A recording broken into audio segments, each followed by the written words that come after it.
Hello peoples, today I have the privilege to be doing a review of Spider-Man 2, directed by Sam Raimi, once again starring Tobey Maguire, James Franco, Kristen Dunst, and this time we have Alfred Molina as Dr. Otto Octavius.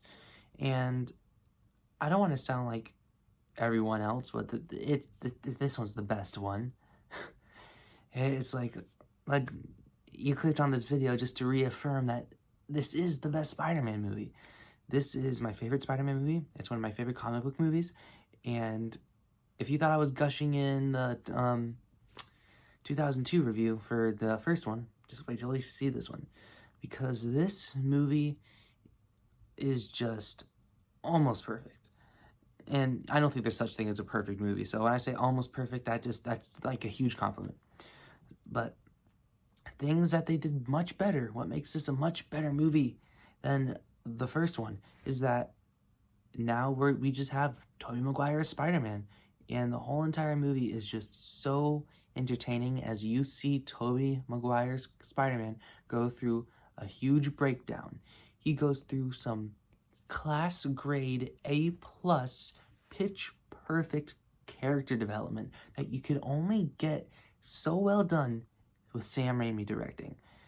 It's so pure. You get Rosemary Harris as Aunt May. She's having money problems and gives these fantastic lessons to Peter with this relatability. It's just everything that you want out of a comic book movie and more. This movie has some of the... This movie was made the year I was born, and the train sequence is still one of the most famous comic book movie action sequences, and still down to this day, one of the very best. And it has CGI where I watch it now and I'm like, it's not that bad. Like, it holds up. It's like the first movie, you can tell that this one's quality.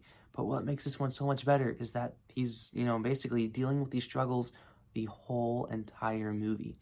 And what happens in this movie, you get like the character progression and a fantastic setup for Spider-Man 3. Oh, that was such a fantastic setup. James Franco, one small nitpick, I think some of his acting is a little much.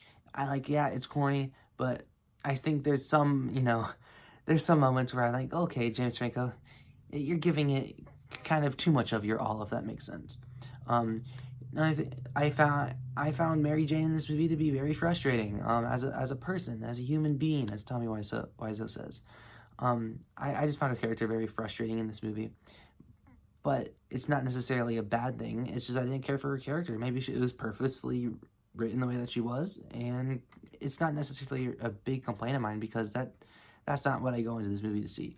I go into this movie to see Tobey Maguire say pizza time and all this fantastic meme content, but it's not meme in a bad way, it's meme in a perfect way, because this movie just so perfectly hits the line between campy and like what makes it campy and cringe. It has that perfect mission. That's just Sam Raimi right there. Dr. Otto Octavius, he's just a fantastic villain, because Spider-Man, he always has those villains where sometimes it's not, the characters themselves are not all the way there.